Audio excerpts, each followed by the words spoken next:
ఈ స్టోరీలోకి వెళ్లే ముందు ఈ వీడియోని లైక్ చేయండి. మా ఛానల్ని ఇంకా సబ్స్క్రైబ్ చేసుకోకపోతే సబ్స్క్రైబ్ చేసుకోండి. ఈ ఏడాది ఫిబ్రవరి 21న టాలీవుడ్ హీరోయిన్ రకుల్ ప్రీత్ సింగ్ జాకీ బగ్నానీ అనే హిందీ నిర్మాతని పెళ్లి చేసుకుంది. వీరిద్దరిది ప్రేమ వివాహం. రకుల్ భర్త జాకీ బగ్నానీ ఇంకా వారి తండ్రి వాషు బగ్నానీ బాలీవుడ్ లో ఫేమస్ ప్రొడ్యూసర్స్. అయితే కరోనా వచ్చినప్పటి నుండి వారి టైం బాగోవటం లేదట. వారు ప్రొడ్యూస్ చేసి రిలీజ్ చేసిన ప్రతి బాలీవుడ్ మూవీ బాక్సాఫీస్ వద్ద ఫెయిల్ అవుతున్నాయి. దీంతో తండ్రి కొడుకులు నష్టాల ఊబిలో చిక్కుకున్నారు. గత 2 ఏళ్లుగా వీరి ప్రొడక్షన్ కంపెనీ అయిన పూజా ఎంటర్టైన్మెంట్ లో పనిచేస్తున్న స్టాఫ్ కి సరిగ్గా జీతాలు ఇవ్వలేని పరిస్థితి ఎదురైందట. అయితే ఒక పక్క ఎంప్లాయీస్ కి జీతాలు ఇవ్వకుండా గోవాలో ఆడంబరంగా పెళ్లి ఎలా చేసుకున్నావు అంటూ హీరోయిన్ రకుల్ ప్రీత్ సింగ్ భర్తపై సోషల్ మీడియాలో నెటిజన్లు ఆగ్రహం వ్యక్తం చేస్తున్నారు. ఇక 250 కోట్ల అప్పు తీర్చడానికి, స్టాఫ్ కి జీతాలు చెల్లించడానికి ముంబై ఆఫీస్ అమ్మాల్సిన పరిస్థితి ఏర్పడినట్లు సమాచారం.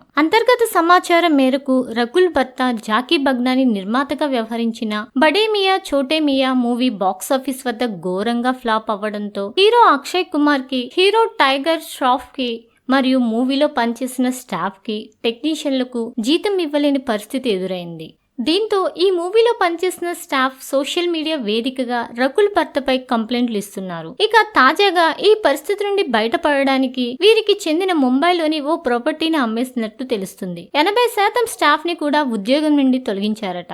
రీసెంట్ గా రిలీజ్ అయ్యి ఫ్లాప్ అయిన బడే మియా చోటే మియా మూవీలో వీరు 350 కోట్లు ఇన్వెస్ట్ చేసినట్లు తెలుస్తుంది. ఫీజు చెల్లించకపోవడంతో ఈ మూవీకి చెందిన హీరోలు అక్షయ్ కుమార్, టైగర్ ష్రాఫ్ మరియు డైరెక్టర్లు తండ్రి కొడుకులకి లీగల్ నోటీస్ కూడా పంపారట.